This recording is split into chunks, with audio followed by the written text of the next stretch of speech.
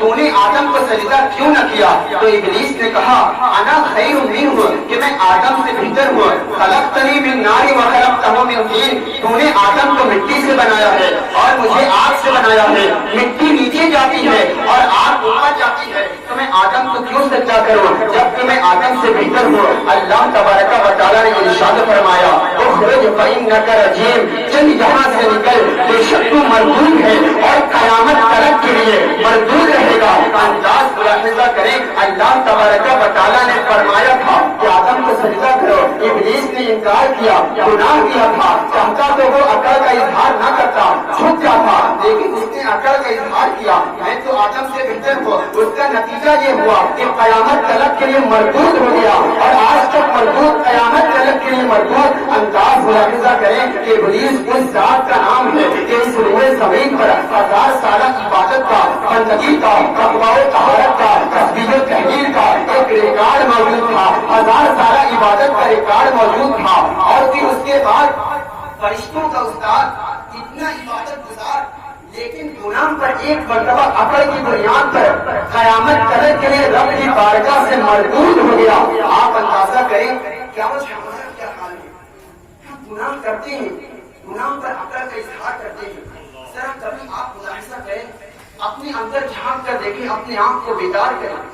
جب کسی بھائی سے کہا جاتا ہے چلو نماز پڑھنے چلتے ہیں، تو ان کا جواب یہ ہوتا ہے کہ تمہیں جانا ہے تو جاؤ، میرے پیچھے کیوں پڑیں گے؟ وہ ندامت و شرمندگی کا اظہار نہیں کرتے کہ واقعی مجھ سے غلطی ہو رہی ہے، میرے فرائض چھوٹ رہے ہیں، مجھ سے غلطی ہو رہی ہے۔ وہ ندامت و شرمندگی کا اظہار نہیں کرتے، بلکہ وہ گناہ کر کے اکڑتے ہیں، تمہیں پڑھنا ہے تو جاؤ، مجھے کیوں پڑھیں گے؟ بھائی اللہ کی رحمت سے آپ محروم ہو رہے ہیں۔ جب ہمارے گھر میں ماں اور بہنوں کو کہا جاتا ہے کہ پردے کا اہتمام کرو، تو ان کا جواب یہ ہوتا ہے کہ آج کہاں پردہ رہ گیا، میں پردہ کروں یا نہ کروں تمہیں کیوں سمجھنا پڑے گا، تم آدمی ہو۔ بھائی ذرا انداز ملاحظہ کریں کہ گناہ کے بعد شرمندہ ہونے کے بجائے آپ عقل کا اظہار کر رہے ہیں، آپ عقل کر رہے ہیں۔ یقیناً جو بندہ گناہ کر کے عقل کا اظہار کرتا ہے تو اللہ تبارک و تعالیٰ کی رحمت سے مایوس ہو جاتا ہے، رب قدیر کی رحمت سے دور ہو جاتا ہے۔ اندازہ کریں کہ گناہ کے بعد عقل کا اظہار نہ کرے، بلکہ گناہ کے بعد شرمندہ ہو جائے، گناہ کے بعد رب کی بارگاہ میں شرمندہ ہو کر سچی توبہ کرے، ورنہ اللہ تبارک و تعالیٰ تو ہر چیز پر قادر ہے، وہ اپنی رحمت سے ہمیں دور کر دیتا ہے۔ جب ہم گناہ پر عقل کے باوجود جب رب کی رحمت سے ہم دور ہو جاتے ہیں تو پھر ہم کسی عالم کے پاس، کسی پیر کے پاس دوڑتے ہیں، حضرت کسی نے جادو کرا دیا ہے، درد تعویذ دے دے۔ آپ اندازہ اپنے اندر جھانک کر تو دیکھیں، آپ اپنے آپ کو بیدار تو کریں، آپ رب کی نافرمانی میں زندگی گزار رہے ہیں، گناہ کر کے اکڑ رہے ہیں، تو پھر آپ کیسے سکون کی زندگی گزار رہے ہیں؟ اگر تمہیں صحیح رہنا ہے، امن و امان میں رہنا ہے، تو گناہ کے بعد عقل کا اظہار نہ کرو، بلکہ شرمندہ ہو گئی۔ آج کچھ زبان کہتے کہتے ہچکچا گیا میں خود کو مسلمان کہتے کہتے، ایسا نہیں کہ مجھے اس بات پر یقین نہیں، بس ڈر گیا میں خود کو صاحب ایمان کہتے کہتے، بس ڈر گیا میں خود کو صاحب ایمان کہتے کہتے۔ توفیق نہ ملے مجھ کو ایک وقت کی نماز کی، توفیق نہ ملی مجھ کو ایک وقت کی نماز کی، اور مؤذن چپ ہو گیا اذان کہتے کہتے، مؤذن چپ ہو گیا اذان کہتے کہتے۔ یہ سن کر چپ سا دلی اقبال نے جیسے وہ رک گیا مجھے حیوان کہتے کہتے، جیسے وہ رک گیا مجھے حیوان کہتے کہتے۔ بھائی گناہ کی دوسرے قسم بڑی خطرناک ہے، اگر آپ اس گناہ میں مبتلا ہیں تو باز آ جائیں، ورنہ اللہ تبارک و تعالیٰ کی رحمت سے آپ دور ہو جائیں گے۔ اب آئیے گناہ کی تیسری قسم کی طرف چلتے ہیں۔ جو بندہ گناہوں کی تیسری قسم میں مبتلا ہے تو یقیناً وہ جہنم میں اپنا ٹھکانہ بنا رہا ہے، اور اللہ تبارک و تعالیٰ کی عذاب کو مدعو کر رہا ہے۔ گناہ کی تیسری قسم یہ ہے کہ گناہ کر کے شرمندہ ہونے کے بجائے انسان اکڑنے کے ساتھ ساتھ اپنے گناہ پر فخر کا اظہار کرتا ہے، گناہ کر کے انسان فخر کا اظہار کرتا ہے۔ ذرا آج ہمارے سماج اور آج کے نوجوان گناہ پر فخر کا اظہار کر رہے ہیں. مثال کے طور پر آج ہمارے نوجوان اپنے دوستوں میں بڑے خوشی کے ساتھ کہتے ہیں کہ آج میں نے اتنی موویاں دیکھی, آج میں نے یہ کام کر دیا, آج میں نے اتنی بدنگاہی کی. وہ گناہ کر کے گناہ پر فخر کا اظہار کر رہے ہیں. آج بدنگاہی عام ہے, اپنی دوستوں میں گناہ کر کے فخر کا اظہار کر رہے ہیں. بھائی آپ گناہ کر کے گناہ پر فخر کر رہے ہیں, آپ اپنا ٹھکانہ جہنم میں بنا رہے ہیں. اس سے پاس آ جائیں, اللہ تبارک و تعالیٰ کے عذاب کو مدعو کر رہی ہے. ورنہ حال یہ ہوگا جب کوئی بندہ گناہگار ہو جاتا ہے, جب کوئی بندہ بہت زیادہ گناہوں میں ملوث ہو جاتا ہے تو اللہ تبارک و تعالیٰ اس کو ڈھیل دیتا ہے. وہ گناہ کرتا رہتا ہے, گناہ کرتا رہتا ہے, یہاں تک کہ جب وہ پکڑتا ہے تو بڑا سخت پکڑتا ہے. قرآن کہتا ہے ان بطش ربک لشدید, یہ تیرے رب کی پکڑ بہت سخت ہے. وہ جب فرعون کو پکڑتا ہے تو دریائے نیل میں غرق کر دیتا ہے. وہ جب ہارون کو پکڑتا ہے تو تباہ و برباد کر دیتا ہے. جب قوم لوط کو پکڑتا ہے تو پتھروں کی بارش کر دیتا ہے. جب نمرود کو پکڑتا ہے تو آگ میں ڈال دیتا ہے. بھائی رب کی پکڑ بہت سخت ہے. گناہ پر فخر کا اظہار نہ کریں. گناہ میں اگر ملوث ہیں تو شرمندہ ہو جائیں, ندامت و شرمندگی کے ساتھ اللہ کی بارگاہ میں توبہ کریں.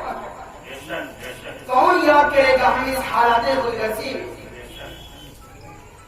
کون یاد کرے گا ہمیں اس حالات خودغرضی میں. حالات ایسے ہیں کہ لوگوں کو خدا یاد نہیں, ہم کون ہیں کیا ہے با خدا یاد نہیں. اپنے اسلاف کی کوئی بھی ادا یاد نہیں ہے. اگر یاد تو کافر کے ترانے ہی بس ہے, اگر یاد تو کافر کے ترانے ہی بس ہے. اگر یاد نہیں تو مسجد کی سزا یاد نہیں ہے. اگر نہیں یاد تو مسجد کی سزا یاد نہیں. بنت حوا کو نچاتے ہیں سرے عام نچتے ہیں, کتنے سنگ دل ہیں کہ رسم حیا یاد نہیں. آج اپنی ذلت کا سبب یہی ہے شاید, آج اپنی ذلت کا سبب یہی ہے شاید. سب کچھ یاد ہے مگر خدا یاد ہے, سب کچھ یاد ہے مگر خدا یاد ہے. آج ہم گناہوں کر کے گناہ پر اکڑ رہے ہیں. ہمارے بھائی نوجوان ٹک ٹاک پر مجرا کر کے ہمارے اتنے فالوور ہیں, اپنے گناہ پر فخر کا اظہار کر رہے ہیں. جو میں سچ کہوں تو برا لگے, جو میں سچ کہوں تو برا لگے, جو میں دلیل دوں تو ذلیل ہوں. جو میں سچ کہوں تو برا لگے, جو میں دلیل دوں تو ذلیل ہوں. یہ سماج جہل کی زد میں ہے, یہ سماج جہل کی زد میں ہے جہاں پاک انسان کو گناہ کا احساس نہیں ہے کہ ہم یہ گناہ کر رہے ہیں. آج ہر مسلمان گانا بجانا سننا عام ہے, کسی کو احساس نہیں ہوتا کہ ہم یہ گناہ کر رہے ہیں. میرے بھائی ذرا آپ اپنے ضمیر کو بیدار کریں. انسان اپنے آقا کے عشق کی تو بات کرتا ہے, لیکن جب کردار کی بات آتی ہے تو آج کی جو گردش ایکٹر ہیں, مکار ہیں, ان کے کردار کو فالو کر رہا ہے. اپنے نبی سے محبت کا دعویٰ تو کرتا ہے لیکن اپنے نبی کی کردار پر عمل نہیں کرتا, بلکہ آج کے ہیرو اور ایکٹر پر کردار پر عمل کرتا. آج نوجوان کہاں جا رہا ہے؟ اپنے نبی سے محبت کا دعویٰ کرنے کے باوجود مکاروں اور شیطانوں کی کردار کو اپنا رہا تھا.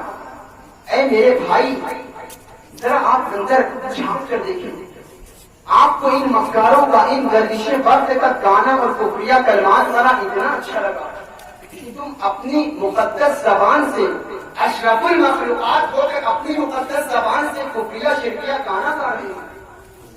اور ان کے کردار اتنے پسند آئے کہ آج کوئی کان میں بالیاں پہنتا ہے تو نوجوان کان میں بالیاں پہنتے ہیں, کوئی پٹی پینٹ پہنتا ہے تو نوجوان پٹی پینٹ پہن کے گھوم رہا ہے. کہاں جا رہے ہیں میرے بھائی؟ ذرا اندازہ کریں کہ حق کریم صلی اللہ تعالی علیہ وسلم نے ہم تک اسلام کی دعوت پیش کرنے کے لیے کتنے پتھر کھائے تھے. ہم نے اسی رسول کے کردار کو اپنے پیٹ کے پیچھے پھینک دیا اور ان کرداروں اور ان مکاروں ایکٹروں کے کردار کو ہم نے اپنے سینے سے لگا دیا. ذرا اندازہ کریں اللہ کے رسول صلی اللہ تعالی علیہ وسلم نے ہم تک اسلام کی دعوت پیش کرنے کے لیے کتنے پتھر کھائے ہیں؟ کیا تاریخ کے اوقات تاریخ کے واقعات نے بھول گئے؟ صرف تاریخ کے واقعات کو اٹھا کر پڑھو تو تمہاری آنکھوں سے اشکوں کی برسات ہو جائے گی۔ ذرا اندازہ کرو کہ جب اللہ کے رسول صلی اللہ تعالی علیہ وسلم نے سب سے پہلی مرتبہ باران کی چوٹی پر توحید کا پیغام پیش کیا تھا تو ابو لہب نے کہا تھا کہ معاذ اللہ کے بے دین ہو گیا ہے، اس نے ایک نیا دین نکالا ہے، کوئی بھی اس کی بات کو نہ سننا۔ سرکار جب کعبے میں نماز پڑھتے تو لوگ آپ کے مقدس بیت پر اونٹ کی اڈی لگتے تھے۔ سرکار جب کعبے میں نماز پڑھتے آپ کے گلے میں چادر ڈال کر کرتے، سرکار کے راستوں میں کانٹے بچھائے جاتے، آپ کے مقدس گھر کے آگے کوڑا رکھ ڈالا جاتا، آپ کے سر مبارک پر بال پھینکے جاتے۔ سرکار اسلام پھیلانے کس کے لیے کر رہے تھے؟ ہمارے لیے کر رہے تھے۔ ذرا واقعات کو اٹھا کر پڑھو۔ جنگ احد کے موقع پر جب سرکار کا دانت کا کنارہ مبارک شہید ہو گیا تھا، آپ کا جسم ہونے سے ریزہ ریزہ ہو گیا تھا، آپ کا جسم خون میں لبریز ہو گیا تھا۔ ذرا تاریخ کا وہ نازک دور بھی ہے جب آپ طائف کی بستی میں آئے تھے۔ طائف کی بستی میں سرکار نے اسلام کی دعوت پیش کی تھی تو وہاں لوگوں نے آپ کے اوپر اس قدر پتھر کی بارش کی تھی کہ سرکار کے مقدس نالین خون میں لبریز ہو جاتی ہیں۔ سرکار اپنا قدم اٹھاتے ہیں تو وہ دوسرے قدم پر پتھر مارتے ہیں۔ سرکار کا جسم خون سے بھر چکا ہے، سرکار کا جسم خون میں ڈوبا ہوا ہے۔ عذاب کے فرشتے حاضر ہو جاتے ہیں، یا رسول اللہ آپ کے ساتھ بڑا بدسلوک کیا گیا ہے، ان طائف والوں نے بہت بدسلوکی کی ہے۔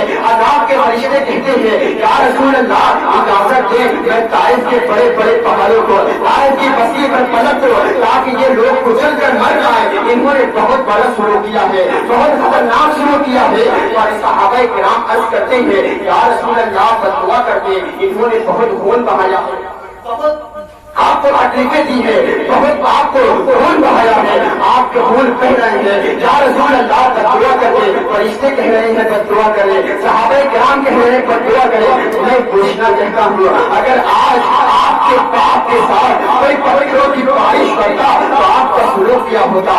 آپ کا رویہ یہ ہوتا کہ سارے بھائی اس انسان کی جان لینے کے لیے تیار ہو جاتے، ارے میں قربان، یہ تو وہ آدمی ہے جس کو اپنے باپ سے زیادہ محبت کرنے کا حکم ہے، جس کو اپنی ماں سے زیادہ محبت کرنے کا حکم ہے، جس کو اپنی جان سے زیادہ محبت کرنے کا حکم ہے۔ خون میں خون میں لپٹ ہے۔ عذاب کے فرشتے کہتے ہیں سرکار بد دعا کرے، صحابہ کہتے ہیں سرکار بد دعا کرے، لیکن وہ کریم آقا، وہ رحیم آقا، وہ غفور آقا کے جب لبے مبارک ہوتے ہیں تو زبان پر کلمات یہ تھے کہ مولا میری قوم کو ہدایت دے دے، مولا میری قوم کو ہدایت دے دے، یہ مجھے نہیں جانتے۔ ارے آپ اندازہ کریں، اے نوجوان، اس رسول نے ہم تک اسلام کی دعوت پیش کرنے کے لیے اتنے پتھر کھائے، اتنی مصیبتیں برداشت کی، اور آج ہم نے اسی رسول کے کردار کو اپنے پیٹ کے پیچھے دیکھ دیا ہے، اور ان مکاروں کے، ان ہیروں کے کردار کو اپنے سینے سے لگا لیا ہے۔ ارے آپ اس کو فالو کر رہے ہیں، اس پر فدا ہو رہے ہیں جو آپ کو جانتے تک نہیں، آپ کو پہچانتے تک نہیں۔ اے کاش آپ اس کی شریعت کی پابندی کر کے جو اپنی امت کو راتوں رات یاد کر کے رویا کرتے تھے، اے قوم کے نوجوان، آپ ان کی ادا دیکھ کر فدا ہو رہے ہیں، ان پر قربان ہو رہے ہیں، مکاروں کے ایکٹر اور رول کو دیکھ کر فدا ہو رہے ہیں، ان کا انداز دیکھ رہے ہیں۔ ارے انداز دیکھنا ہے تو آمینہ کے لال کی ادا دیکھو، جب مسکرا دے تو اندھیرے میں اجالا ہو جائے۔ اگر ادا دیکھنی ہے تو آمینہ کے لال کی ادا دیکھو، جب بولے تو منہ سے نور نکلے۔ اگر ادا دیکھنی ہے تو آمینہ کے لال کی ادا دیکھو، جب چلے تو آپ کو سلام کرے۔ اگر ادا دیکھنی ہے تو آمینہ کے لال کی ادا دیکھو، جب اشارہ کرے تو چاند ٹکڑے ہو جائے۔ اگر ادا دیکھنی ہے تو آمینہ کے لال کی ادا دیکھو، جب اشارہ کرے تو ڈوبا سورج پلٹ آئے۔ اگر ادا دیکھنی ہے تو آمینہ کے لال کی ادا دیکھو، اشارہ کرے تو پتھر بول بول۔ اگر ادا دیکھنی ہے تو آمینہ کے لال کی ادا دیکھو، اشارہ کرے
ایکٹروں کی ادا دیکھ کر ان پر قربان کرنا جو ہمیں جانتے تک نہیں, ہمیں پہچانتے تک نہیں. اے کاش ہم ان کی عظمتوں پر قربان ہوتے, ان کے کردار کو اپناتے جو اپنی امت کو راتوں رات یاد کر کے رویا کرتے. آج ہم اپنے نبی سے محبت کا دعویٰ کرتے ہیں, لیکن جب ہم رویہ اختیار کرتے ہیں تو ہیرو کو دیکھ کر ہم زندگی گزار رہے ہیں. ہم نبی سے ایک طرف محبت کا دعویٰ بھی کر رہے ہیں اور ایکٹروں کی زندگی دیکھ کر ہم زندگی گزار رہے ہیں. اپنے بھی خفا مجھ سے ہے پیمانے بھی نہیں کہ میں زہر حلافل کو کبھی کہہ نہ سکا کن. بات وہی کہتا ہوں, سمجھتا ہوں جسے حق نہ ابلہ مسجد ہوں نہ تحقیق کا پسند. اپنے نبی سے محبت کی بات کرتے ہیں لیکن ہم گردش وقت کے کردار کو دیکھ کر زندگی گزار رہے ہیں. ارے بھائی آپ کہاں جا رہے ہیں؟ اپنے ضمیر کو بیدار کریں, اپنے اندر جھانک کر دیکھیں ہم کہاں جا رہے ہیں. ہماری لائن غلط چل رہی ہے. نبی سے ہم محبت کریں تو کیسی محبت ہونی چاہیے؟ محبت کی کیفیت کیا ہونی چاہیے؟ محبت کا جذبہ کیسا ہونا چاہیے؟ محبت کا کیسا معیار ہونا چاہیے؟ ذرا میں ایک صحابی رسول کا واقعہ پیش کر کے میں اپنی گفتگو تمام کرنا چاہوں گا کہ آپ انداز ملاحظہ کریں کہ محبت کی حالت کیسی ہونی چاہیے. ایک صحابی رسول ہے حضرت ثعلبہ ابن عبد الرحمن رضی اللہ تعالی. ابتدائی زندگی ہے, ابھی نوجوانی کے ہم لوگوں کو پہنچ رہے ہیں, اسلام کے اندر داخل نہیں ہوئے. ابھی نوجوانی ہم لوگوں کو پہنچ رہے ہیں کہ ثعلبہ ابن عبد الرحمن رضی اللہ تعالی عنہ سرکار کو ایک مرتبہ نظر پڑی. سرکار پر ایک مرتبہ حضرت ثعلبہ ابن عبد الرحمن کی نظر پڑتی ہے. اپنی آنکھ کو نثار کر دیتے ہیں, سرکار پر قربان کر دیتے ہیں, فدا ہو جاتے ہیں, پیار کر بیٹھتے ہیں. میرے سرکار علیہ الصلوۃ والسلام تو تھے ہی ایسے, جو بھی دیکھتا ان پر نثار ہو جاتا, قربان ہو جاتا. ثعلبہ ابن عبد الرحمن ہے کہ ایک ہی بار دیکھتے ہیں, پہلے ہی نظر میں فدا ہو جاتے ہیں, اپنے اسلام کو چھوڑ دیتے ہیں. سرکار علیہ الصلوۃ والسلام کے دستے مبارک پر کلمہ پڑھتے ہیں اور اسلام کے اندر داخل ہو جاتے ہیں. ایسا وہ مقدس صحابی رسول ہے کہ جو سرکار کے دستے مبارک پر کلمہ پڑھ رہا ہے. ثعلبہ ابن عبد الرحمن نے پہلی ہی نظر میں دل دے بیٹھے اور کلمہ پڑھ کر اپنے مذہب کو ٹھوکر مارا, اسلام کے اندر داخل ہو گئے. اور تو اور ثعلبہ ابن عبد الرحمن سرکار سے عرض کرتے ہیں, یا رسول اللہ, میں آپ کی خدمت میں رہنا چاہتا ہوں, آپ کا غلام بن کر رہنا چاہتا ہوں, آپ کے یہاں رہنا چاہتا ہوں. امام نے کہا تھا حسن یوسف ہے کٹی انگشت بنا سر کٹاتے ہیں ناک پر دے مرجانی عرب. یہی وہ صحابی ہے کہ وہ سرکار کو دیکھ کر فدا ہو جاتا ہے اور تو اور کہتا ہے, یا رسول اللہ, مجھے آپ کی غلامی چھوڑ کر نہیں جانا, آپ کی بارگاہ میں رہنا ہے. میرے سرکار علیہ الصلوۃ والسلام کی بھی عادت تھی, آپ کبھی کسی کو نہ نہیں کرتے تھے. سرکار کے گھر سے کبھی کوئی خالی نہیں لوٹتا. واہ کیا جھوٹے کرم ہے, شہر پر کہا تیرا نہیں سنتا ہی نہیں, مانگنے والا تیرا. ثعلبہ ابن عبد الرحمن عرض کرتے ہیں, یا رسول اللہ, اپنی بارگاہ میں رکھیں, آپ کا غلام بن کر جینا چاہتا ہوں. سرکار منظوری دیتے ہیں, ٹھیک ہے. ثعلبہ ابن عبد الرحمن رضی اللہ تعالی سرکار کے یہاں رہتے, دین کے مسائل سیکھتے, چونکہ نئے نئے مسلمان ہوئے تھے, ابتدائی زندگی تھی, نوجوانی کی عمر چل رہی تھی, دین کے مسائل بھی سیکھتے. ایک دن اللہ کے رسول صلی اللہ تعالی علیہ وسلم نے ثعلبہ کو حکم دیا کہ اے ثعلبہ ابن عبد الرحمن کے بیٹے, جہاں فلاں شخص کو بلا کر لیا. اب ثعلبہ ابن عبد الرحمن رضی اللہ تعالی عنہ بلانے کے لیے جاتے ہیں, کیونکہ ابھی تعلیم آپ کی مکمل نہیں تھی, ابھی کچھ ہی دن گزرا تھا, اسلام کے حکم میں سیکھ رہے تھے. ثعلبہ ابن عبد الرحمن جاتے ہیں اس شخص کو بلانے کے لیے. آپ اس شخص کے دروازے پر پہنچتے ہیں, آپ دروازہ کھٹکھٹانے کے بجائے دروازے کو دور سے دھکا دے دیتے ہیں اور وہ دروازہ جھٹ سے کھل جاتا ہے. حالانکہ اسلام کا یہ حکم ہے, جب کسی شخص کے دروازے پر جاؤ تو پہلے دروازے کو کھٹکھٹاؤ, اس طرح دروازہ نہ کھلو تاکہ تمہارے اس گھر کے اندر تمہاری نظر نہ پڑ جائے. کتنا پاک مذہب اسلام ہے, کتنا عظیم مذہب اسلام ہے. حالانکہ سرکار ایک موقع پر یہ بھی ارشاد فرماتے ہیں, دروازہ کھٹکھٹانے کے باوجود سامنے نہ کھڑے ہو بلکہ دائیں ہو جاؤ یا بائیں ہو جاؤ تاکہ تمہاری نظر اس گھر کے اندر نہ پڑے. کاش ہم مذہب اسلام پر مکمل طور پر ڈھل جاتے تو آج ہم کسی کے آگے جھکنا نہ پڑتا, آج ہم کسی کے آگے ذلیل نہ ہوتے. خیر صاحبہ ابن عبد الرحمن رضی اللہ تعالیٰ زور سے دھکا دیتے تھے, ابھی اسلام کے حکم پورے طور پر نہیں سیکھے تھے. زور سے دھکا دیتے ہیں, دروازہ جھٹ سے کھل جاتا ہے. صاحبہ ابن عبد الرحمن کی نظر دروازے کے پیچھے ایک عورت غسل کر رہی ہے. صاحبہ ابن عبد الرحمن کی نظر اس عورت پر پڑتی ہے, فوراً نظر پھیرتے تھے. اسلام کا قانون بھی یہی ہے, جب اگر کسی محرم پر ایک نظر پڑے تو فوراً نظر ہٹا لینے سے کوئی گناہ نہیں ہوتا, اور اللہ تبارک و تعالیٰ اس کے پچھلے تمام گناہوں کو معاف فرما دیتا ہے. صاحبہ ابن عبد الرحمن کے ساتھ بھی یہی ہوتا ہے. ایک عورت پر نظر پڑی, فوراً نظر ہٹا لی, کوئی گناہ نہیں ہوا. لیکن وہ عاشق تھے, ان کا دل بات کرنے لگا, عشق بولنے لگا, رونے لگ جاتے ہیں. صاحبہ یہ تم نے کیا دیکھ لیا, صاحبہ یہ تم نے کیا دیکھ لیا, کتنا بڑا تم نے پاپ کر دیا. حالانکہ وہ کوئی گناہ نہیں ہوا, صاحبہ نے فوراً نظر پھیر لی, لیکن وہ جو عاشق تھے ان کا عشق بات کرنے لگا. صاحبہ تم نے کیا دیکھ لیا, کتنا بڑا گناہ تم نے کر دیا. صاحبہ ابن عبد الرحمن وہی رونے لگتے ہیں اور روتے روتے دعا کرتے ہیں, مولا میرے اس گناہ کی خبر میرے محبوب کو نہ ہونے دینا, میرے رسول کو مجھے نہ دینا. اگر میرے رسول کو اس گناہ کی خبر لگے گی تو ان کا دل ٹوٹ جائے گا. آپ اندازہ کریں کہ صاحبہ ابن عبد الرحمن ایک نہ کردہ گناہ پر اس قدر ڈر رہے ہیں کہ حضور کو پتہ چلے گا تو وہ ان کا دل ٹوٹ جائے گا. آج ہم سے 24 گھنٹہ رسول کی نافرمانی میں زندگی گزار رہے ہیں. کیا سرکار کو نہیں پتہ چلتا ہوگا؟ اپنے اعمال سے سرکار کو تکلیف نہ پہنچاؤ, اپنے اعمال سے سرکار کو اذیت نہ پہنچاؤ. عاشق بنو تو صاحبہ ابن عبد الرحمن کا واقعہ سنو, دل کے کانوں سے سنو. صاحبہ ابن عبد الرحمن کہتے ہیں کہ مولا میرے محبوب کے میرے گناہوں کی خبر نہ ہونے دینا, جتنی بڑی سزا چاہے دے دے. صاحبہ ابن عبد الرحمن روتے چلے جا رہے ہیں. صاحبہ ابن عبد الرحمن گھر نہیں جاتے بلکہ پہاڑ پر چڑھ جاتے ہیں. 1 دن 2 دن 3 دن 4 دن 5 دن 40 دن پہاڑ پر گزارتے ہیں, نہ کھانا کھاتے ہیں نہ پینا پیتے ہیں, بالکل نہیں اور کمزور ہو چکے ہیں. سرکار علیہ الصلوۃ والسلام نے فرمایا صاحبہ نظر نہیں آتا, میں نے اس کو شخص کو بلانے کے لیے بھیجا تھا تو وہ دکھائی نہیں دیتا, آخر وہ کہاں ہے؟ صاحبہ ابن عبد الرحمن کہاں چلا گیا, کوئی پتہ نہیں چلتا. اور کچھ ہی دن کے بعد سرکار علیہ الصلوۃ والسلام حضرت عمر اور سلمان فارسی کو بلاتے ہیں. سرکار نے اپنی چشمان نبوت سے دیکھ لیا کہ صاحبہ کہاں ہے. سرکار نے اپنی چشمان نبوت سے دیکھ لیا کہ صاحبہ اس وقت کہاں ہے. عمر فاروق اعظم کو بلایا, کہ عمر جاؤ پہاڑ کی چوٹی پر, صاحبہ ابن عبد الرحمن وہاں بیٹھا رو رہا ہے اور کوئی غیب گیا تم سے نما ہو بھرا, جب نہ خدا ہی چھپا تم پہ کروڑوں. صاحبہ ابن عبد الرحمن پہاڑ کی چوٹی پر بیٹھا رو رہا ہے. عمر جاؤ اس کو بلا کر لے جاؤ. سیدنا عمر فاروق اعظم سلمان فارسی دونوں پہاڑ پر جاتے ہیں. ایک چرواہا ملتا ہے, پوچھتے ہیں اے چرواہے کیا تم نے ہمارے صاحبہ ابن عبد الرحمن کو دیکھا ہے؟ اس چرواہے نے کہا میں کسی صاحبہ ابن عبد الرحمن کو نہیں جانتا, حتیٰ کہ میں ایک شخص کو جانتا ہوں کہ وہ رات کے آدھے حصے میں نیچے آتا ہے, ساروں قطار ہوتا ہے اور ایک ہی بات کہتا ہے کہ مولا میرے گناہ کی خبر میرے محبوب کو نہ ہونے دینا, اگر ان کو پتہ چلے گا انہیں ان کا دل ٹوٹ جائے گا.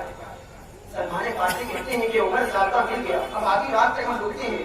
چنانچہ سلمان فارسی رضی اللہ تعالیٰ اور حضرت عمر فاروق اعظم رات کے حصہ رکتے ہیں.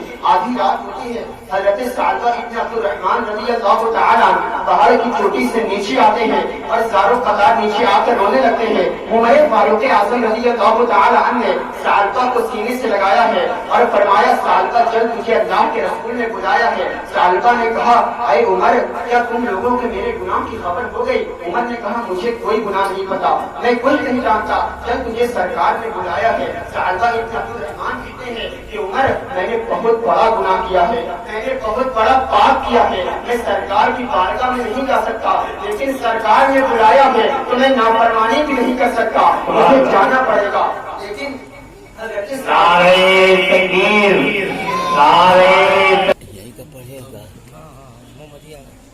کچھ ہی منٹوں میں آپ کی ابو تو میں عرض کر رہا تھا سعدہ ابن عبد الرحمن کو سینے سے عمر نے لگایا ہے. عمر چل سرکار نے سعدہ ابن عبد الرحمن کو سینے سے لگایا. سعدہ چل تجھے سرکار نے بلایا ہے. سعدہ ابن عبد الرحمن کہتے ہیں کہ عمر میں نے بہت بڑا گناہ کیا ہے, میں سرکار کی بارگاہ میں نہیں جا سکتا, لیکن اے عمر جب سرکار نماز پڑھا رہے ہوں تب مجھے لے کر چلنا, سرکار کی خدمت میں حاضری بھی ہو جائے گی اور فرما برداری بھی ہو جائے گی. اب سیدنا عمر فاروق اعظم رضی اللہ تعالی عنہ سعدہ ابن عبد الرحمن کو لے کر سرکار کی بارگاہ میں چلتے ہیں. سرکار نماز میں تلاوت کر رہے تھے, بلند آواز سے قرأت کر رہے تھے. سعدہ ابن عبد الرحمن کے کانوں میں سرکار کی آواز جاتی ہے, تلاوت کی آواز گونجتی ہے, وہیں بے ہوش ہو جاتے ہیں, گر جاتے ہیں زمین پر, بے ہوش ہو جاتے ہیں. جب امامت مکمل ہوتی ہے سرکار سعدہ ابن عبد الرحمن کو جگاتے ہیں. سعدہ اٹھو, کیا بات ہے؟ سعدہ ابن عبد الرحمن کہتے ہیں آقا کیا میرے گناہ کی خبر آپ کو ہو گئی ہے؟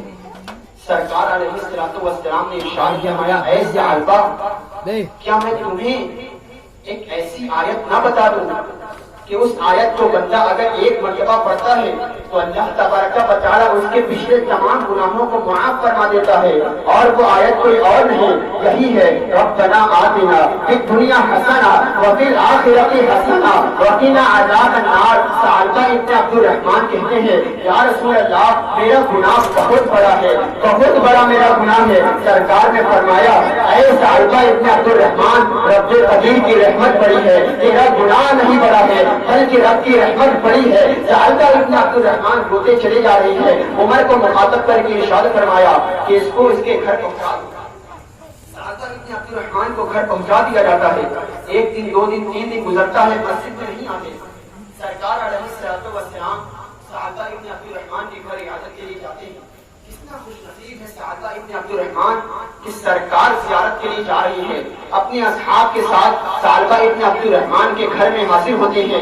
سعدہ ابن عبد الرحمن کے سرہانے بیٹھتے ہیں اور سعدہ ابن عبد الرحمن کا سر سرکار اپنی گود میں رکھتے ہیں.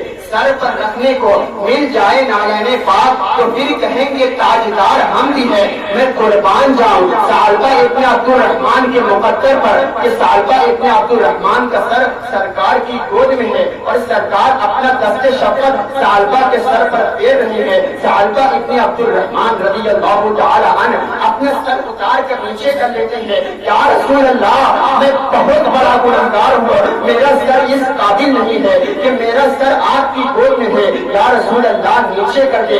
سرکار علیہ السلام نے سعدہ کے سر کو پھر اپنی گود میں رکھا ہے, دست شفقت سے سلا رہی ہے. محبوب کا اور محب کا یہ انداز چل رہا تھا, عاشق اور معشوق کا یہ انداز چل رہا تھا کہ اللہ تبارک و تعالیٰ نے جبریل کو مخاطب کر کے ارشاد فرمایا اے جبریل جا میرے محبوب کے پاس اس کو یہ خوشخبری سنا دے کہ سعدہ ابن عبد الرحمن ایک نا کردہ گناہ پر اتنا شرمندہ ہے.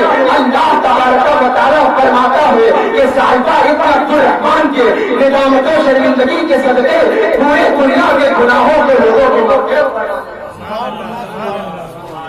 حضرت جبریل علیہ السلام آتے ہیں سرکار کی بارگاہ میں. یا رسول اللہ اللہ فرماتا ہے کہ سعدہ ابن عبد الرحمن ایک نا کردہ گناہ پر اتنا شرمندہ ہے, اللہ تبارک و تعالی سعدہ ابن عبد الرحمن کی شرمندگی کے صدقے پوری دنیا کے لوگوں کے گناہوں کی مغفرت فرما دے گا. صحابہ کو یہ خوشخبری سرکار نے سنایا ہے. صحابہ مچل گئے, ارے واہ کیا حکم آ گیا ہے, یا رسول اللہ ابھی سعدہ کو یہ خوشخبری سنا دے, ابھی سعدہ اٹھے گا, سعدہ بیدار ہوگا, سعدہ خوش ہو جائے گا, اس کی طبیعت صحیح ہو جائے گی. یا رسول اللہ یہ خوشخبری سعدہ کو سنائے. سرکار نے سعدہ کو خوشخبری سنائی. اے سعدہ اللہ فرماتا ہے کہ تیری نا کردہ گناہ پر تو اتنا شرمندہ ہے, اللہ تبارک و تعالی تیری شرمندگی کے صدقے پورے دنیا کے لوگوں کے گناہوں کی مغفرت فرما دے گا. صحابہ اس انتظار میں تھے کہ خوشخبری سن کر سعدہ بیدار ہوگا, خوش ہو جائے گا, اس کی طبیعت صحیح ہو جائے گی. جب سعدہ ابن عبد الرحمن نے یہ سنا تو فرمایا, وہ چیخ ماری, ارے میں نے اتنا بڑا گناہ کیا اور اللہ نے اتنی بڑی رحمت فرمائی. یہ چیخ مار کر زمین پر گرتے ہیں اور سعدہ ابن عبد الرحمن ہمیشہ کے لیے اس دنیا سے رخصت ہو جاتے ہیں, روح قبض سے برباد ہو جاتی ہے. سرکار صحابہ کرام کو مخاطب کر کے ارشاد فرماتے ہیں صحابہ اس کا جنازہ تیار کرو, میں بھی شرکت کروں گا. ثعلبہ ابن عبد الرحمن کا جنازہ تیار کیا جاتا ہے. سرکار علیہ الصلوۃ والسلام ثعلبہ ابن عبد الرحمن کے جنازے میں تشریف لاتے ہیں. صحابہ کرام نے ایک عجیب و غریب منظر دیکھا, ایک حیران کن منظر دیکھا کہ اللہ کے رسول ثعلبہ ابن عبد الرحمن کے جنازے پر پنجوں کے بل اپنا قدم پنجوں کے بل چل کر چل رہی ہے, پنجوں کے بل رکھ کر چل رہی ہے. صحابہ کرام حیران ہو جاتے ہیں, تعجب میں پڑ جاتے ہیں, یا رسول اللہ ہم نے آج تک کبھی نہیں دیکھا کہ آپ پنجوں کے بل چلتے ہیں. یا رسول اللہ ماجرا کیا ہے, آج آپ پنجوں کے بل کیوں چل رہی ہے؟ تو سرکار نے ارشاد فرمایا کہ اے صحابہ سنو, ثعلبہ ابن عبد الرحمن ایک ناکردہ گناہ پر اتنا شرمندہ تھا کہ اللہ تبارک و تعالیٰ نے اس کے جنازے میں شرکت میں آسمان کے تمام فرشتوں کو پورے زمین پر نازل کروا دیا ہے. مدینے کی گلیاں فرشتوں سے بھر چکی ہے, زمین پر قدم رکھنے کی جگہ نہیں ہے. اس لیے میں پنجوں کے بل آپ تصور کریں کہ یہ نبی کے عاشق ہوا کرتے ہیں, ایک نام کرتا گناہگار, اتنا زیادہ شرمندہ, اور یہی وہ عاشق رسول ہوتے ہیں کہ ان کے دل میں آقا کریم صلی اللہ تعالی علیہ وسلم کی ایسی محبت ہوتی ہے کہ اللہ تبارک و تعالی بھی ان کو ایسا ہی انعام عطا کرتا ہے, اور اتنا بڑا انعام عطا کرتا ہے کہ وہ اپنے مقدر پر رقص کرتے ہیں, گویا وہ اپنے دل کی آواز میں کہتے ہیں یہ ناز یہ انداز ہمارے نہیں ہوتے, چھوڑی اگر ٹکڑے تمہارے نہیں ہوتے, ملتی نہ اگر بھی حضور آپ کے در سے اس خاص سے منتوں کے گزارے نہیں ہوتے, بے دام بھی دکھ جائیے بازارے نہیں ہے, اس شان کے سودے میں اللہ نعرے تکبیر نعرے رسالت. بھائی اپنے ضمیر کو بیدار کریں, یہ عاشق رسول ہوا کرتے ہیں. ایک طرف ہم محبت کا دعویٰ بھی کرتے ہیں, اور جب ہمیں کردار پر عمل کرنے کی بات آتی ہے تو ہم ایکٹروں اور ہیرو کے کردار پر عمل کرتے ہیں. اپنے ضمیر کو بیدار کریں, اپنے آنکھ کو جگائیں, اپنے اندر جھانک کر دیکھیں. اللہ کے رسول صلی اللہ تعالی علیہ وسلم کے عشق میں زندگی گزاریں تو ان کی شریعت کی پابندی کریں, ان کے کردار کو اپنائیں, ان کی طریقت کی پابندی کریں. اس لیے کہ اگر ہمیں دنیا میں کامیاب ہونا ہے, آخرت میں کامیاب ہونا ہے, تو سرکار کے کردار پر عمل کرنا ہوگا, ان کی شریعت کی پابندی کرنی ہوگی. قرآن کہتا ہے لقد کان لکم فی رسول اللہ اسوۃ حسنہ, کہ اللہ کے رسول صلی اللہ تعالی علیہ وسلم کی زندگی تمہارے لیے بہترین نمونہ عمل ہے. سرکار کی وفاداری میں زندگی گزارے, سرکار کے حکم پر عمل کرے. اللہ تبارک و تعالی کہنے اور سننے سے زیادہ عمل کی توفیق عطا فرمائے. منزل سے آگے بڑھ کر منزل تلاش کر, مل جائے تجھ کو دریا تو سمندر تلاش کر. ہر شیشہ ٹوٹ جاتا ہے, پتھر کی چوٹ سے پتھر ہی ٹوٹ جائے, وہ شیشہ تلاش کر. ایمان تیرا لڑ گیا رہزن کے ہاتھوں سے, ایمان تیرا بچا لے, وہ رحمت تلاش کر. سجدوں سے کیا ہوا, صدیاں گزر گئی, دنیا تیری بدل دے, وہ سجدہ تلاش کر. ہر شخص جل رہا ہے دشمنی کی آگ میں, ہر شخص جل رہا ہے دشمنی کی آگ میں.